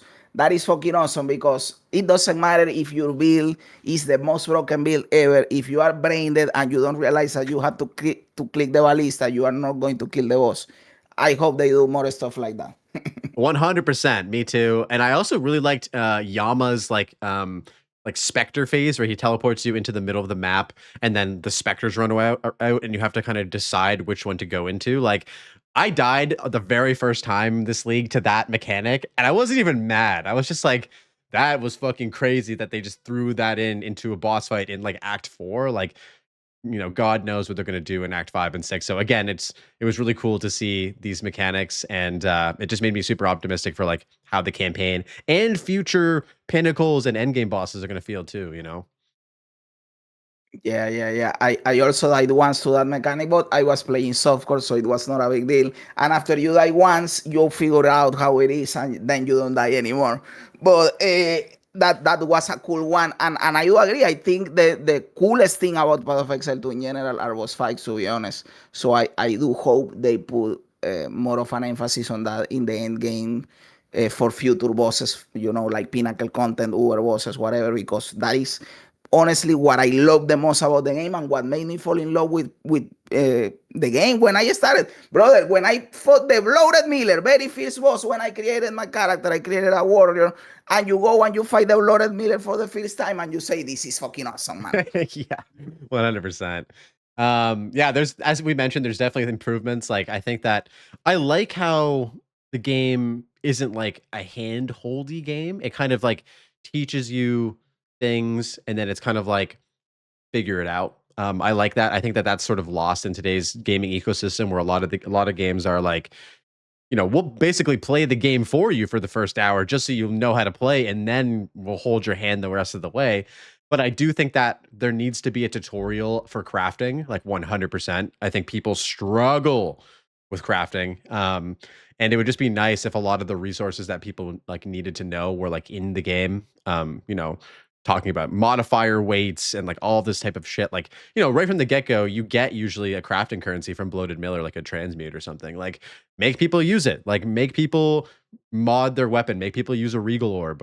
Figure it out because, like, yeah, like you'll see videos and pictures of people who are like beat the game and never like put in a support gem, or beat the game and never use a crafting currency. And it's like, you know, that they have to improve that just a little bit more, I think, at the beginning. When you actually do it, you realize that the game is so much easier when you are using all these things. Mhm. For example, if you're playing solo self-found and you drop a currency and you use it right away, your run is at the start in the campaign. It is way easier than if you weren't doing that, right? And checking the vendors and buying stuff. And yes, I do agree with you entirely that there needs to be a balance, right? It is true that it is cool figuring stuff out and that the game has its difficulty and they are not carrying you and holding your hand. But it is also true that they don't explain shit and they need to make it better for new players to learn stuff. For example, I always use this example when I started. I feel that in the state that Path of Exile 2 is right now, they assume that you played PoE 1. And when you are a new player that didn't play PoE 1 and don't know a bunch of stuff, you don't understand them. Currency, you said it best, is a good one, but also the mag mechanics is a good one too. Like the ritual and the breach and the delirium, they don't explain it well.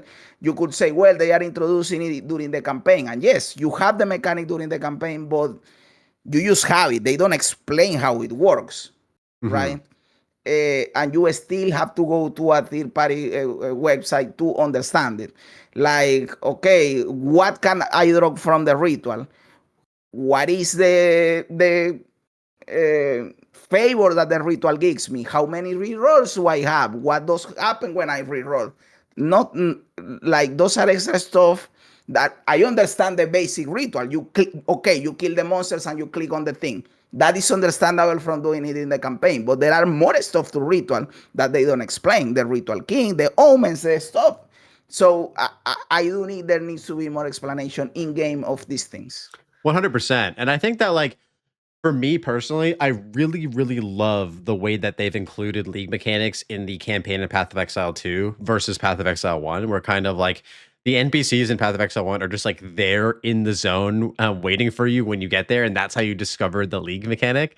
And you're kind of like, is this part of the story or what are you guys doing here? And then in PoE 2, it's like, oh, you actually have to do a side quest for Quinn. You go into the, the Freethorn and you have to fight the King of the Mist, and that introduces it. And like, it makes me really excited for the way that they're going to like, continually do that. We got Expedition in Act 4. We got a little bit of like Delirium in Act 4 as well. Like we're going to see probably Breach in Act 5 and whatever else, maybe some other mechanics in Act 5 and 6. So they're doing a way better job at like narratively tying in everything together.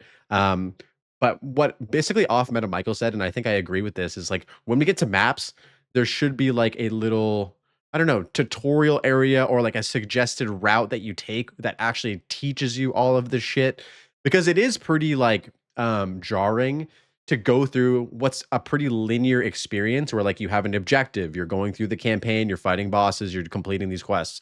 And then when you get to maps, it's like, there you go, have fun. There's a fucking ocean of shit to do. You just go off and you do it, right? And so, yeah, bridging that gap would be also beneficial as well. I agree entirely with that. And there is, in PoE 1, there is one thing that I hope they do eventually in PoE 2, which is that when you get to the end game, they have like a new story that happens in the end game that gives you quests that make you progress in the end game. And in Path of Exile 2, you have it in quotes, but it sucks. In Path of Exile 2, it is Doriani telling you to cleanse the corruption. Man, it sucks dick. Nobody likes that. It is stupid. In PoE 1, it is that when you go to a map, I don't know if it happened to you, you find an NPC that is called the Envoy, and he tells you to do things for the Maven, the Eater of Wars, and the City in Exile. And you are building throughout maps to these encounters, and then you fight middle of the road bosses that are like the heralds of these bigger bosses. And you are in the end game doing your end game mechanics, but you are still progressing a story towards these big epic fights, and then you get there and it is awesome. And then that connects to the Maven. That whole thing, Path of Exile 2 could be awesome with that. Like, it is a quest line, it is a story, but at the same time, it takes you through the end game mechanics. 100%. Yeah. Like, yeah, I totally agree. They have that sort of in place in Path of Exile 1. And the beauty of it is you don't have to do it. It's there. You can completely ignore that quest if you don't want it, or if you want to, and just continue on with your day, going and hunting citadels or whatever you want to do. But giving people sort of just a general like, a little love tap in the right direction, be like, hey, like, go check that out. Like it helps people, right? And I think that a lot of people right now, I'd be curious to see the data on this. How many people just quit the game after getting to maps? Like they beat the campaign, they have a great time. How many people keep going, and how many people just end up just saying, fuck this, this is too crazy, I'm out? Probably a lot, because a lot of players like that sense of direction. Also, we like the freedom, but again, it is a spectrum, it is a balance, right? You like feeling you are progressing towards something, even if you are free to do it in different ways, right? But when a lot of players in PoE 2, they get to maps, they feel like they are doing what all I have to do is clear these maps. For what?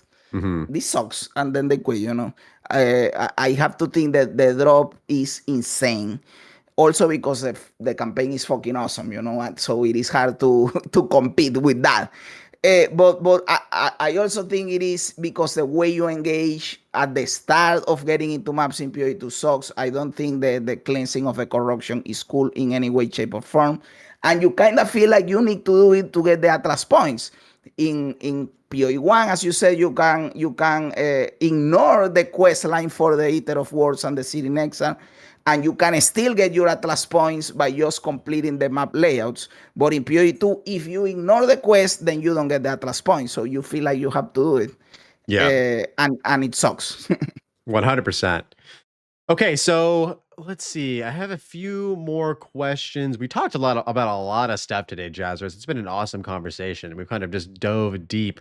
So maybe as sort of a couple wind down questions, let's do one more Path of Exile 2 question, and then we'll kind of move into sort of general stuff as we sort of like wind down for the podcast. So, with 0.4, they talked about Endgame as being sort of its like primary focus.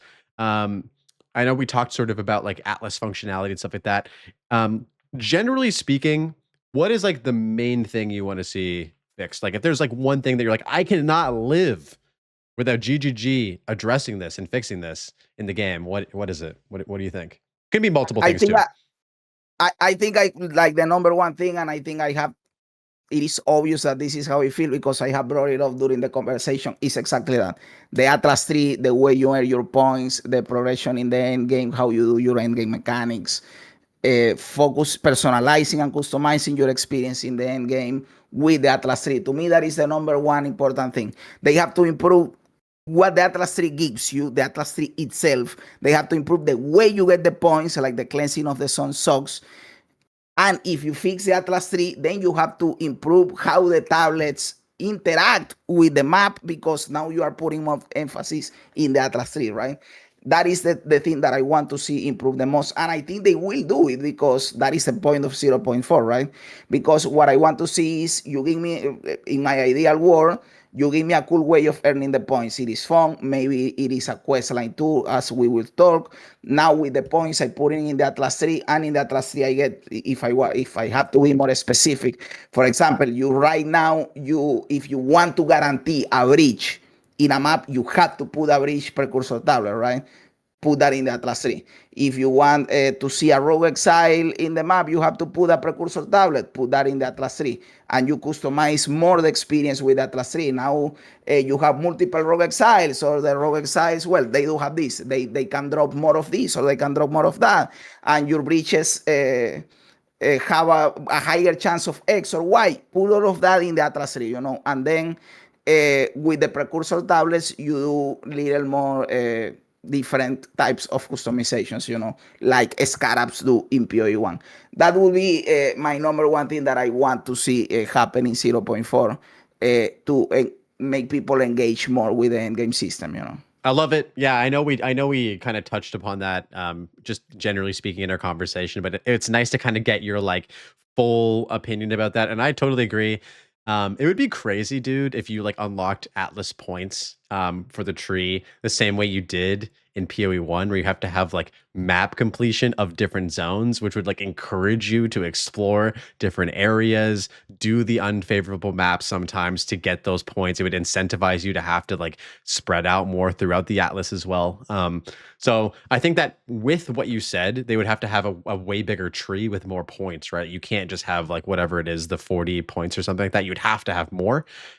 So there are quite a few maps, and I'm sure that in 0.4 we'll be getting even more stuff with the endgame system in terms of layouts and stuff.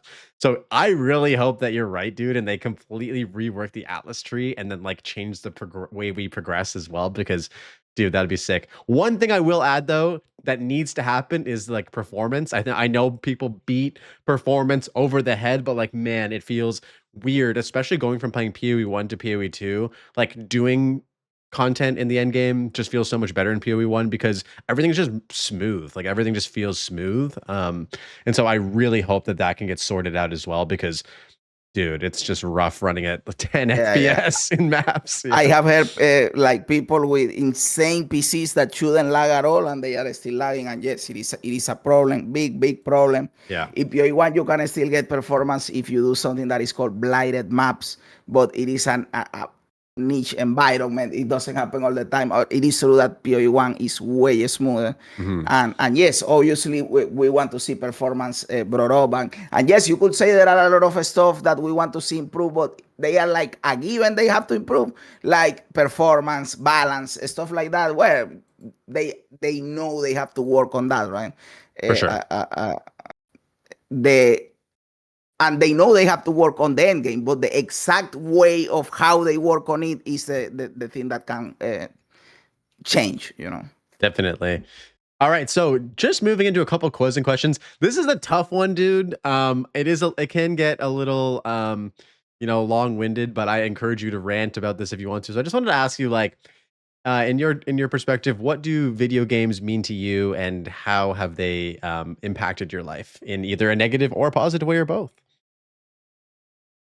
Okay, you say it is long-winded. By the way, I am sorry if I yapped a lot. Like in answers that could be shorter, I made it longer, and that way, it decreased the amount of questions you wanted to give me because I yapped too much. I am sorry for that. Don't Now, regarding apologize, bro. It's all good, man.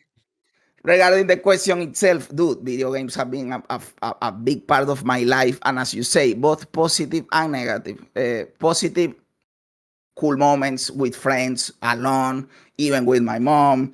They have teach me stuff. I learned English because of games. I didn't go to I didn't learn English formally, like going to a fucking course or whatever. I learned just playing games, listening to music, watching movies, what felt right.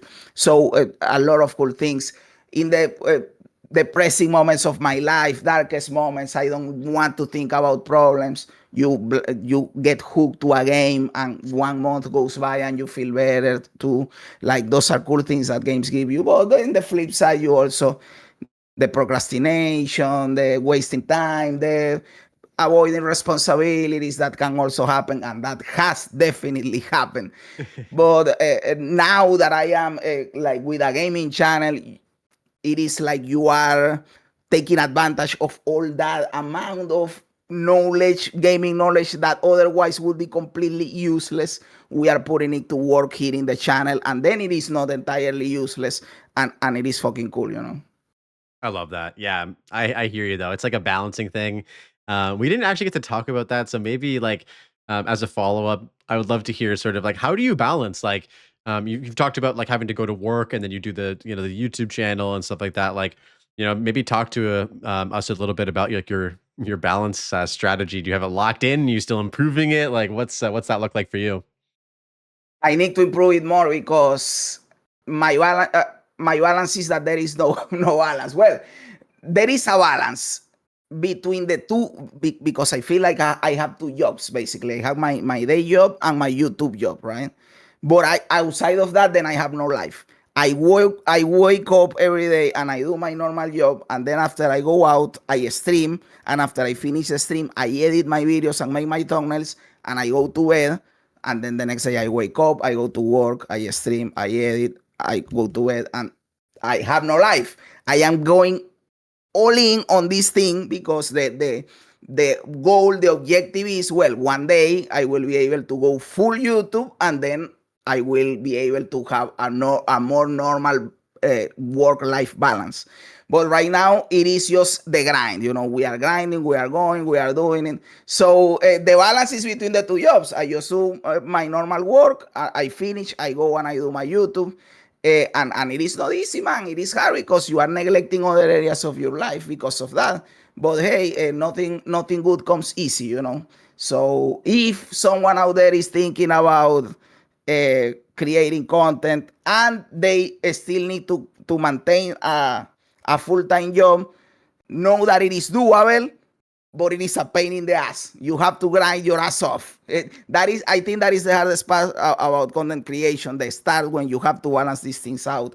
After you are big and you have money, you pay editors. You just record the video. Don't have to work, and it is easier. And that is the part where people say, "Oh, YouTube is not a work." But when you do it like we are doing it right now, that it is working and creating content, it is definitely a job. It takes time. When you do everything, I edit your own videos, make your thumbnails, create the content, research the content. What am I going to talk about? You have to be in tune with the community. I have to watch videos about Path of Exile. What are people talking about? What are the news? You are doing a lot of stuff at the same time. It is definitely a job, man. Let me tell you. And I still think I can do more, and I should be doing more because of from Monday to Friday, there is so much stuff that I am doing that when I get off work on the weekend, I just want to rest. But I should be doing my chores on my weekend, creating better content, better videos on the weekends because I have more time and I don't do it because I am lazy. But there still can be I can still do more basically. Yeah, especially because you have that really like serious content schedule of like I want to try and do a video every like day or whatever. And I think that having that pressure, I think like it can weigh on you a bit when you have to consistently push something every day. And so yeah, I hear you, man. Like the balancing act is tough. We're going through the same thing where like I have a full-time job. It's I work for myself though, so it's a bit different where I'm not like tied down to schedules, and like I can take some time off for a league if I want to. If work is busy, then I have to do that, and I can't focus on content.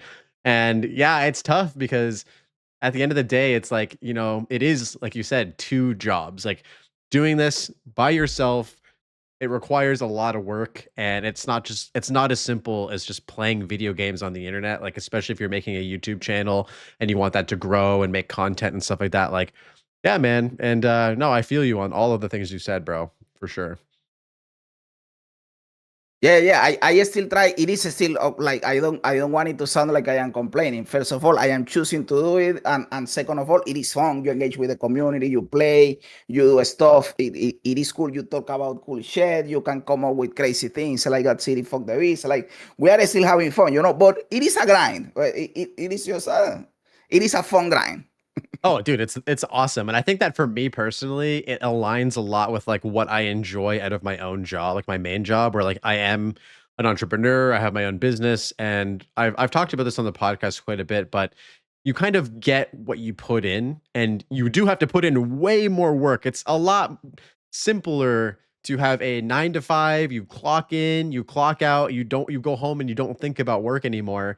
But when you're an entrepreneur, it's like when you're not working, you're thinking about what can I do to, be better at this job or make myself grow more or whatever. And the same thing is happening with content creation for me, where it's like when I'm doing my other job, I'm like thinking like, what's the next video that I'm working on, or like what are some, cool concepts that I'm playing with, or is there something that I can do to improve my editing for next time? Like, there's a lot of cool shit, and you do see the like fruits of your labor, and it is very tangible too, which I like. Where like, sometimes you do a video you're really proud of and it flops and it fucking feels bad, but sometimes you do a video that you're really proud of and it does really well, and you're like, damn, like you get that instant gratification. You can see the views go up, the likes go up, the comments, and then you have people coming into your stream. They're like, yo, I watched your latest podcast with Jazzarus and I thought it was awesome, and now I'm subscribed to you, and you're like, oh shit, like thank you. And yeah, it's great, man. I wouldn't have it any other way. Yeah, yeah, yeah. I completely agree. Dude, I was going to say something about something you say, and I got distracted with a comment. Oh, I thought. Motherfucker, and it was really important. Okay. Oh man. All right. Well, before you can think about that, I will ask you one more question as sort of the final question, and I ask everybody this. And I think you've kind of provided a bit of insight, but we'll get your full take. What advice would you have to give to somebody looking to start out you on YouTube or content creation to help them on their journey? I think I am going to give the most basic bitch advice, but it is because it is true, and it is just do it, man. Just start. As I said earlier, when you asked me how I decided to start YouTube, what did I told you I decided to create the channel around 2016, and I didn't start it until 2023 or something like that, 2022. That is my biggest regret, man. I regret every day not starting earlier. Like I would be bigger. I would have more videos, more people, more subscribers. Maybe I would already be living off of this if I had started earlier. So I always regret postponing it so much. So don't think that everything needs to be perfect. That no, I have to have the perfect mic and the perfect cam and the perfect setup, or I don't have enough time, or I will start when this happens and when that happens. Nothing is never going to be perfect. Just start, go, and then you will figure it out on the go. Yeah, I love that. And despite that being something that is you know echoed throughout like our content creator community where it's like, just do it. Like it is hard. Could you maybe talk about sort of like, you know, as a final note, like, was there anything that happened or like inspired you to like that day on like a couple years ago actually put the video on the channel and not just have like an empty channel? Like what was the catalyst for like actually getting you over that hump of like getting started basically? Uh, I honestly always had in my mind every single day, dude, start the channel for years. Stop procrastinating, and I am playing Marvel Snap, and I am seeing these guys that are creating the channel today, and next week they already have 1,000 subs, which at that point was the monetization threshold. And I said, like, I am an idiot, I am a retard, I am not doing this, and I could be getting that they are getting. I am going to do it. Like that was a catalyst. Stop wasting your fucking time and just do it.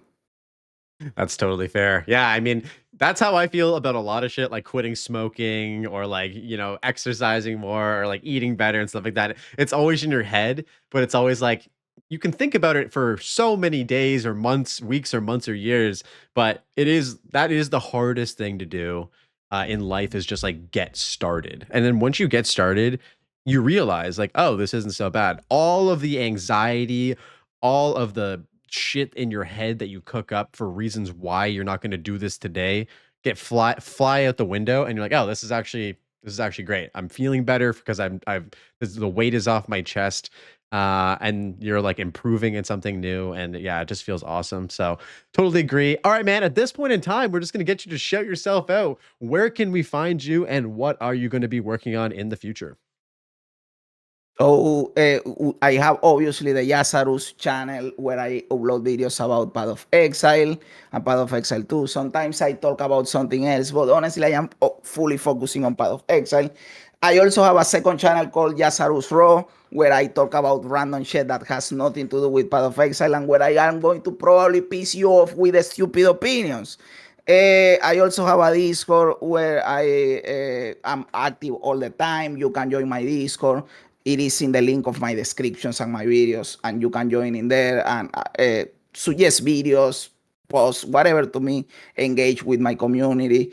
And also my stream. I multi-stream on YouTube and Twitch at the same time. You can follow my Twitch. You can subscribe to my YouTube.